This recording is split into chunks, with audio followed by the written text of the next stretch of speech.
एडुवन में आपका स्वागत है। आज का टॉपिक है एक्सपोनेंट्स, यानी कि हिंदी में जिसको बोलते हैं घातांक।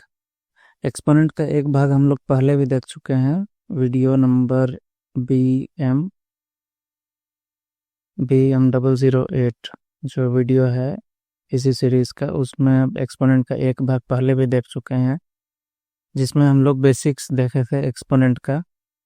बेसिक्स में जिसे देखा था कि मान लेते हैं 10 × 10 × 10 × 10 किसी भी नंबर को जितनी बार मल्टीप्लाई करेंगे उसको इस तरह से लिख सकते हैं। जैसे 10 को अगर हम 4 बार मल्टीप्लिकेशन के रूप में लिखे हैं तो इसको हम लोग लिख सकते हैं 10⁴, जिसमें 10 जो है बेस है और 4 को हम लोग बोलते हैं पावर, या हिंदी में बोलते हैं घात।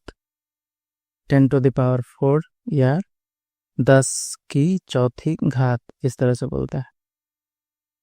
तो एक्सपोनेंट में हम लोग आज देखेंगे, पहला कंसेप्ट है कि कोई भी एक्सपोनेंट में किसी भी नंबर का अगर पावर 0 होगा तो उसका वैल्यू हमेशा 1 होता है। जैसे कि 5⁻0 अगर कर देंगे तो उसका वैल्यू 1 होगा। 23⁻0 वैल्यू 1।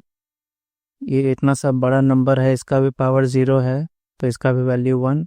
मतलब कि कोई भी नंबर हो, XYZ कोई भी नंबर हो और उसका पावर अगर 0 हो जाए तो उसका वैल्यू 1 होता है। ठीक है। अब है एक चीज़ तो आपको पता होगा, डेसिमल वाला चैप्टर पीछे किया जा चुका है, तो उसमें आपको एक चीज़ पता होगा कि मान लेते हैं कि 2.3 है, इसको हम लोग 23/10 लिख सकते हैं। हम लोग देखते हैं कि राइट साइड से जितना अंदर, जितना डिजिट के बाद, जितना अंक के बाद अगर डेसिमल हो तो ऊपर नंबर लिखाता है, और एक के बाद नीचे डिनोमिनेटर में यानी हर में एक के बाद उतना 0 आ जाता है। कहने का मतलब अगर 2.3579 रहता तो इसको हम लोग लिख सकते हैं 23579 बटा, और एक पर कितना 0 होगा तो इस साइड से देखेंगे 1 2 3 4, 4 डिजिट के बाद राइट साइड से 4 डिजिट के बाद डेसिमल है तो 4 0 नीचे लिखा जा सकता है। ठीक है। अब जो है आगे का कंसेप्ट, अब देखिए एक नंबर है 23.56, इसको हम लोग लिख सकते हैं 2.356 × 10 या 10⁻1, एक ही बात है। और इसी नंबर को हम लिख सकते हैं 0.2356 × 100 या 10⁻2, यानी 0.2356 × 100 या 0.2356 × 10⁻2, या 10² जिसको बोलते हैं 100 को 10² लिख सकते हैं। यानी कि ये वाला नंबर में डेसिमल यहाँ पे है, ये वाला नंबर में डेसिमल कहाँ, तो एक डिजिट पीछे चला गया, यानी कि 3 के बाद था तो 3 से उठ के 2 के बाद आ गया। तो यहाँ डेसिमल हम देख रहे हैं कि कहाँ जा रहा है, पीछे की ओर जा रहा है, लेफ्ट साइड में जा रहा है। तो जब भी डेसिमल लेफ्ट में जाता है तो उसमें 10 से गुना किया जा सकता है, यानी 10⁻1 से मल्टीप्लाई किया जा सकता है। अब जो है डेसिमल 2 के बाद था, यहाँ पर 2 के बाद है डेसिमल यहाँ पे।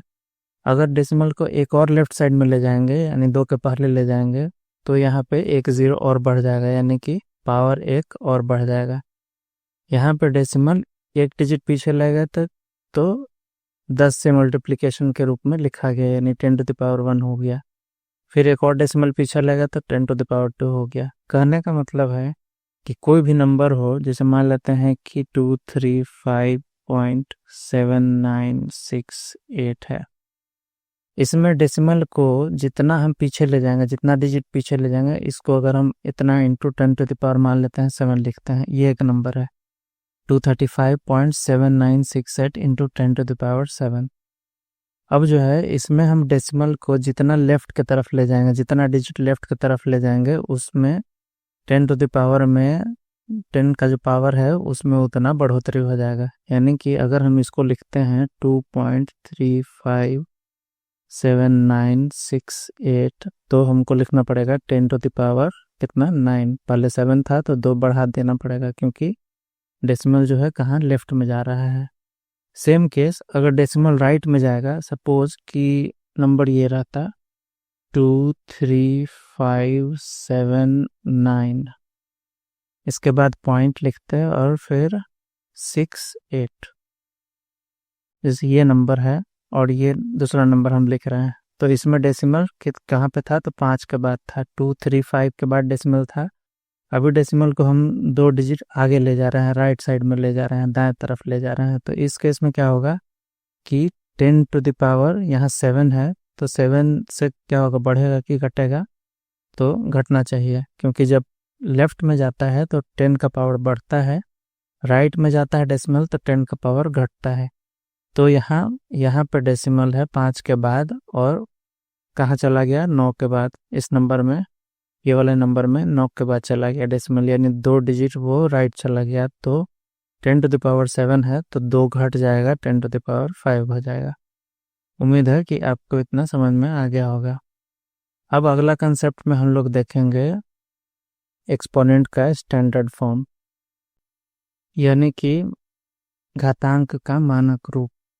घातांक का मानक रूप यानी स्टैंडर्ड फॉर्म ऑफ एक्सपोनेंट क्या होता है, तो कोई भी नंबर अगर उसको a into 10 to the power b के फॉर्म में लिखेंगे, जिसमें कि a का जो वैल्यू होगा हमेशा 1 या 1 से बड़ा होगा और 10 से कम होगा, तो उसको हम लोग बोलेंगे एक्सपोनेंट का स्टैंडर्ड फॉर्म। कहने का मतलब कोई भी नंबर हो, जैसे मान लेते हैं कि आपको तो एक चीज़ तो पता होगा कि कोई 3.2356790 कुछ भी लिखेंगे तो इसका वैल्यू जो होगा हमेशा 3 और 4 के बीच में होगा, क्योंकि 3 पॉइंट लिखेंगे तो इसका वैल्यू 3 और 4 के बीच में। उसी तरह से 27.29767 कुछ भी लिखेंगे तो इसका वैल्यू जो होगा 27 और 28 के बीच में होगा।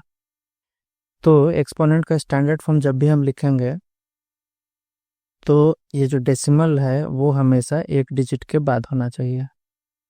डेसिमल जो है हमेशा 1 डिजिट के बाद में होगा। जैसे मान लेते हैं कि 2.3 इंटू 10 टू द पावर 7, 10 का पावर यहाँ कुछ भी हो उससे मतलब नहीं है, इंटू 10 टू द पावर कुछ होना चाहिए, लेकिन इसका ये जो नंबर है इसका वैल्यू जो है हमेशा 1 से 10 के बीच में होना चाहिए। जैसे कि 2.3 है तो इसका वैल्यू 2 और 3 के बीच में है।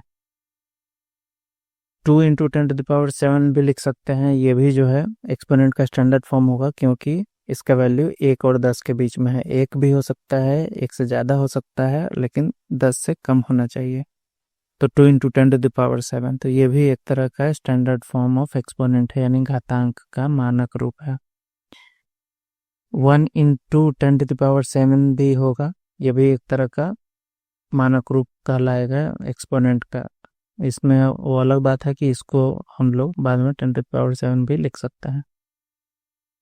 3.3 के बाद 0.2378 कुछ भी हो इंटू 10 टू द पावर कुछ भी हो 32 मान लेते हैं, ये भी एक्सपोनेंट का स्टैंडर्ड फॉर्म है।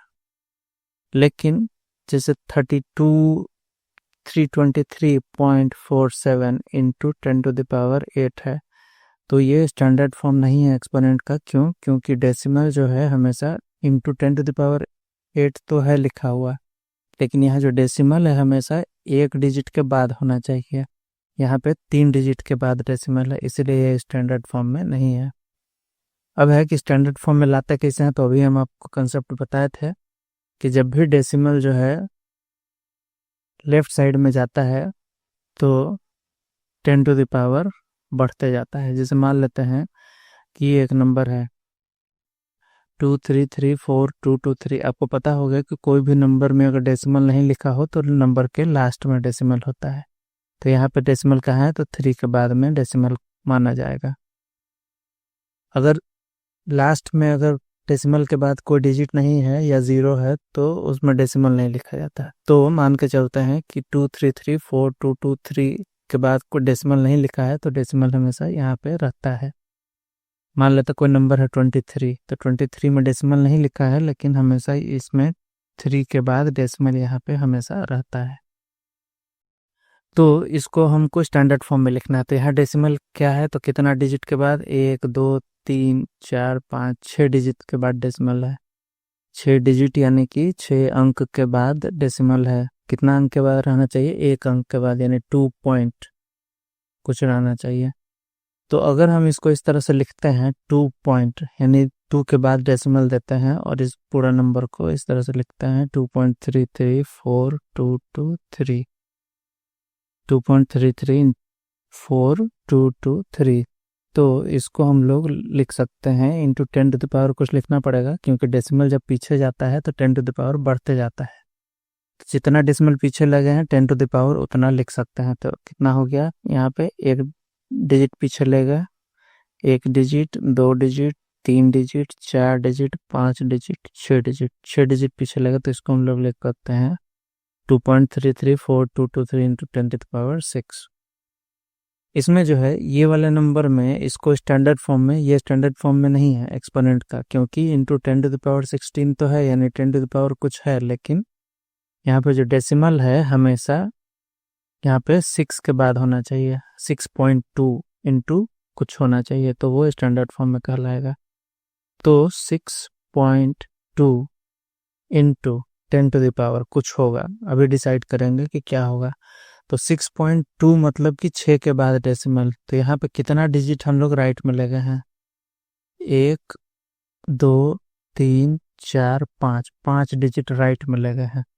तो अभी हम आपको बताए थे कि डेसिमल अगर लेफ्ट में जाता है, मूव करता है, तो 10 टू द पावर का इंक्रीज होता है, यानी 6 से 7 होगा, 8 होगा, 9 होगा।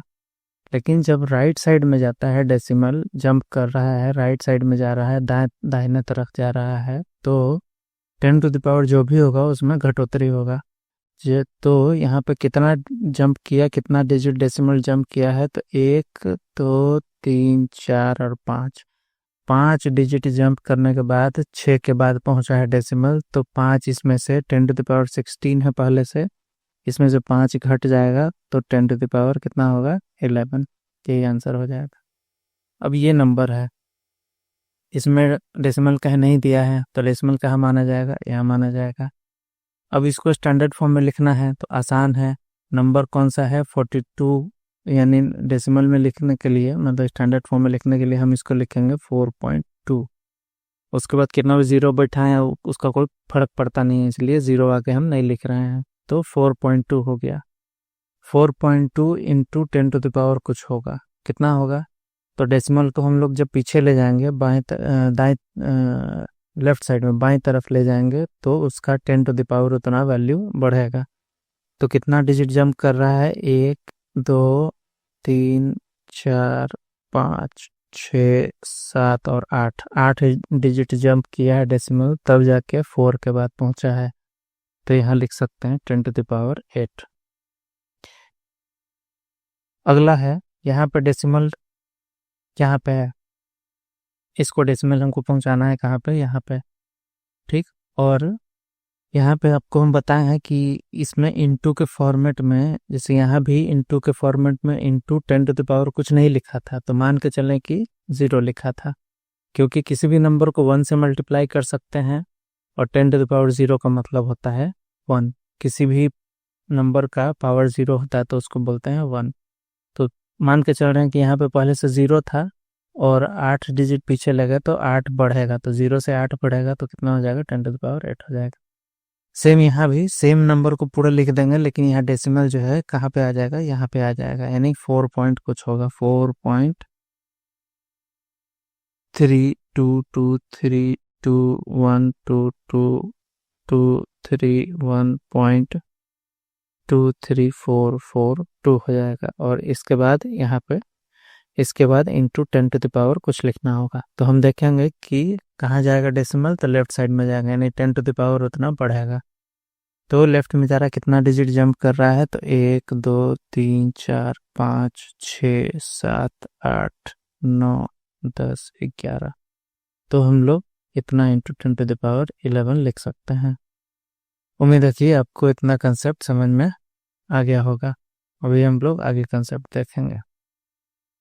अभी हम लोग देखें कि एक्सपोनेंट का स्टैंडर्ड फॉर्म यानी घातांक का मानक रूप क्या होता है, माने किसको बोलते हैं, और किसी भी नंबर को एक्सपोनेंट के एक्सपोनेंट के स्टैंडर्ड फॉर्म ऑफ एक्सपोनेंट के फॉर्म में कैसे लिख सकते हैं, यानी घातांक के मानक रूप में हम कैसे लिख सकते हैं। अब आगे कंसेप्ट है, कुछ घातांक से रिलेटेड नियम है, रूल्स है, जिसको हम लोग देखेंगे। तो जैसे मान लेते हैं कि कोई नंबर है, जैसे 10 टू द पावर 10 को 2 बार लिखें, तो इसको हम लोग लिख सकते हैं 10 टू द पावर 2। उसके बाद इसमें हम लोग और मल्टीप्लाई कर देते हैं 10 इंटू 10 इंटू 10। तो बाद में हम लोग कितना से मल्टीप्लाई किया, तो 10 इंटू 10 इंटू 10 को हम लोग लिख सकते हैं 10 टू द पावर 3। तो ओवरऑल इस 10 का पावर कितना हो जाएगा यहाँ पे, तो एक कितना 10 है, 1 है, 2 है, 3 है, 4 है, 5 है, तो इसको हम लोग 10 टू द पावर 5 लिख सकते हैं। तो इसको भी हम लोग 10 टू द पावर 5 लिख सकते हैं, क्योंकि ऊपर वाला और नीचे वाला सेम है। तो इससे एक चीज़ पता लगता है कि अगर कोई एक्सपोनेंट के फॉर्म में है, जैसे 10 टू द पावर 2 है, 10 टू द पावर 3 है, और उसका बेस अगर समान है, बेस अगर एक ही है, तो पावर को हम लोग जोड़ देते हैं सिंपली। तो हम लोग 10 टू द पावर 2 है और 10 टू द पावर 3 है, तो 10 टू द पावर 5 उसको लिख सकते हैं। 10 का पावर हो या किसी भी नंबर का पावर हो, सब में ये रूल फॉलो करता है। तो इसी के बेसिस पे है ये वाला नियम। अगर a to the power m है और a to the power n से उसको मल्टीप्लाई किया गया है, यानी कि दोनों का बेस सेम है, दोनों में a है नीचे, और दोनों का पावर जो है यानी घात या एक्सपोनेंट जो है वो दोनों डिफरेंट है। तो इस केस में जब भी बेस सेम हो और मल्टीप्लाई किया गया हो दो नंबर को या दो से अधिक नंबर को, और उसमें बेस अगर सेम हो, तो उसका पावर को सिंपली जोड़ दिया जाता है। जैसे कि यहाँ पे जोड़ दिया गया है, a to the power m plus n हो गया। तो मान लेते हैं कि 18 है, 18 टू द पावर 7 है, और इसको हम लोग मल्टीप्लाई करेंगे 18 टू द पावर 5 से। 18 टू द पावर 5 से मल्टीप्लाई करेंगे तो कितना हो जाएगा, 18 टू द पावर, कुछ नहीं करना है, सिंपली जोड़ देना है। अगर बेस यानी नीचे वाला जो बेस है 18 है, दोनों का सेम है, तो यहाँ भी बेस लिखा जाएगा और उस पर पावर जुड़ जाएगा। यानी इसका पावर 18 टू द पावर 7 था, यहाँ पे 18 टू द पावर 5 है, तो कितना 7 प्लस 5 कितना हो जाएगा 12। तो इसका आंसर हो जाएगा 18 टू द पावर 12। कोई भी नंबर हो, बेस कुछ भी उससे मतलब नहीं है, बस सेम होना चाहिए। मान लेते हैं 356 टू द पावर 28 है, और इसको मल्टीप्लाई कर रहे हैं 356 टू द पावर 20 से, तो आंसर कितना हो जाएगा 356 टू द पावर, बेस तो सेम ही रहेगा, वही रहेगा जो ये दोनों में है, 356 356 356।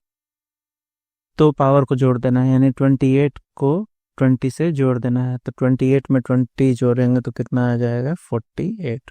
तो यही हो जाएगा आंसर।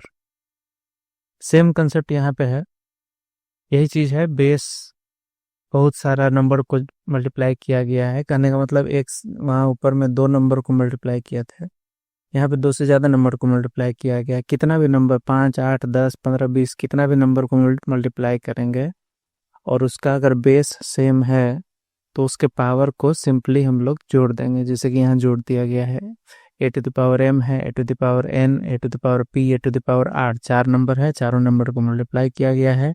तो आंसर कितना हो गया, a टू द पावर, सबका पावर जुट गया ऊपर में, m plus n plus p plus r, वही है m plus n plus p plus r।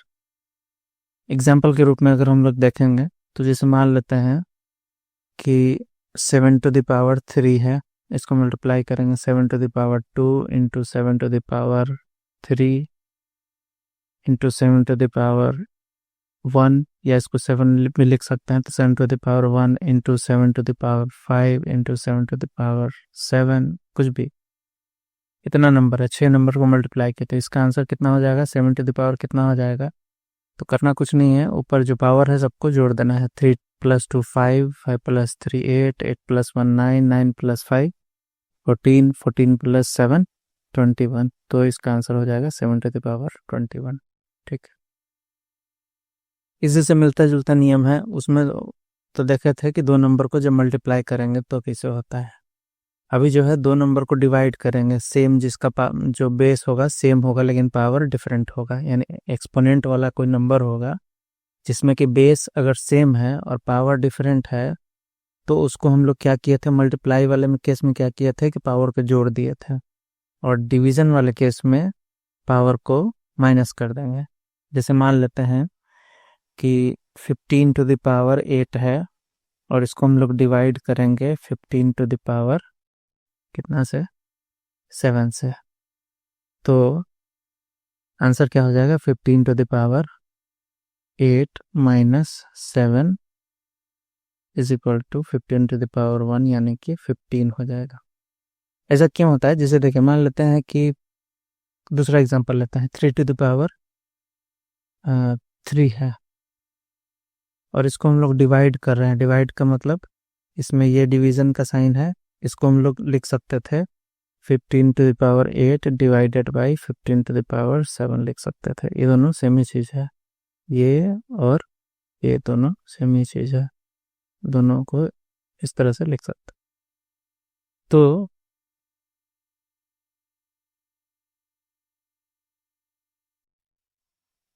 यहाँ पर देखते हैं 3 टू द पावर 3 है और 3 टू द पावर 2 है, तो 3 टू द पावर 3 को हम लोग लिख सकते हैं 3 इंटू 3 इंटू 3, और 3 टू द पावर 2 को लिख सकते हैं 3 इंटू 3, यानी 3 टू द पावर 2 है तो 3 को 2 बार मल्टीप्लाई करेंगे, 3 टू द पावर 3 है तो 3 को 3 बार, या 3 की जगह यहाँ पे अगर हम 4 कर देते हैं तो 3 टू द पावर एक और 3 बढ़ जाएगा।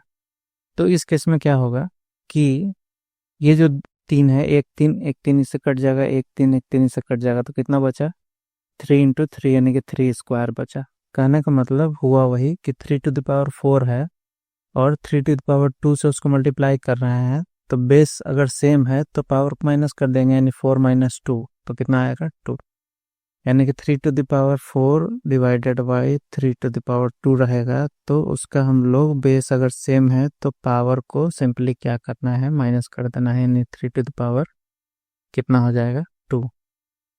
ये कोई बड़ा नंबर भी रहेगा उसमें भी सेम ही चीज़ हो, जैसे मान लेते हैं कि 356 है टू द पावर 7 है divided by 356 to the power 4 है, तो इसका आंसर क्या होगा, डिवाइड करेंगे तो बेस सेम है तो 356 टू द पावर कितना होगा, तो 7 माइनस 4 हो जाएगा, यानी 7 माइनस 4 कितना होता है 3, तो आंसर कितना हो जाएगा 356, ये इसका आंसर 356 टू द पावर 3 हो जाएगा। उम्मीद है कि आपको ये सब कंसेप्ट समझ में आ गया होगा। इससे रिलेटेड जितना भी कंसेप्ट बताया गया है उससे रिलेटेड कुछ क्वेश्चन आंसर प्रैक्टिस के लिए नीचे लिंक में दिया हुआ है, उससे आप लोग प्रैक्टिस कर सकते हैं। प्रैक्टिस करिए, प्रैक्टिस करना ज़रूरी है, प्रैक्टिस करेंगे तो कंसेप्ट जो है ज़्यादा क्लियर हो जाएगा। ठीक है, मिलते हैं अगले वीडियो में। Thanks for watching.